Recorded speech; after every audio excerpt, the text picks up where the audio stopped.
Hello, আসসালামু আলাইকুম সবাইকে। কী অবস্থা সবার? আশা করি সবাই ভালো আছেন।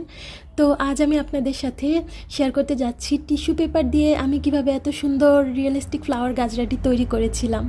আমরা যারা অ্যাব্রডে থাকি তাদের জন্য সাধারণত এই ফ্লাওয়ার গাজরাগুলি সবসময় অ্যাভেলেবল না, তো আমি নিজেই বানিয়ে ফেলেছিলাম। সর্বপ্রথম আমি একটি টিস্যু পেপারকে এভাবে লম্বা আকৃতির ভাঁজ করে নিয়েছি এবং তাতে কেচি দিয়ে ওভাল শেপে কেটে নিয়েছি। আপনারা এই কাটার সময় অনেক সতর্ক থাকবেন, কেননা কাটা যত সুন্দর হবে ফুলের পাপড়িগুলি দেখতে ততই রিয়েলিস্টিক লাগবে।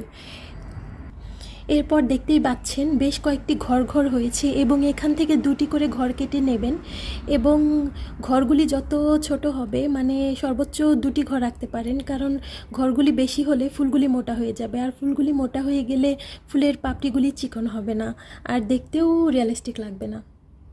এরপর আমি সবুজ রং করে নিচ্ছি। এখানে আমি সাইন পেন ব্যবহার করেছি, আপনারা চাইলে জল রং ব্যবহার করতে পারেন, কিন্তু তাতে খুব সতর্কতা অবলম্বন করতে হবে, কেননা ফুলগুলি ভিজে যেতে পারে। সো দেখতেই পাচ্ছেন সেফটি পেনের সাহায্যে সুতোটাকে আটকে আমি একটি একটি করে ফ্লাওয়ার গেঁথে নিচ্ছি। এই গাজরাগুলি বেশ অনেকবার ব্যবহার করতে পারবেন এবং আমার মতো যারা অলস প্রকৃতির মানুষ রয়েছেন, যে প্রোগ্রামের আগে বাইরে গিয়ে ফ্লাওয়ার গাজরা কিনে আনতে ইচ্ছে হচ্ছে না, তো তাদের জন্য এই ফ্লাওয়ার গাজরাটি অনেক হেল্পফুল হবে।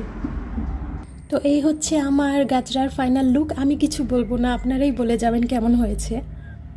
আর আসলে এটি বানানোর পর যখন আপনি এটা ব্যবহার করবেন এবং ফাইনাল লুক দেখবেন, তখন আপনার মধ্যে খুব ভালো লাগা কাজ করবে, কেননা নিজের হাতের জিনিস ব্যবহার করার মজাই আলাদা।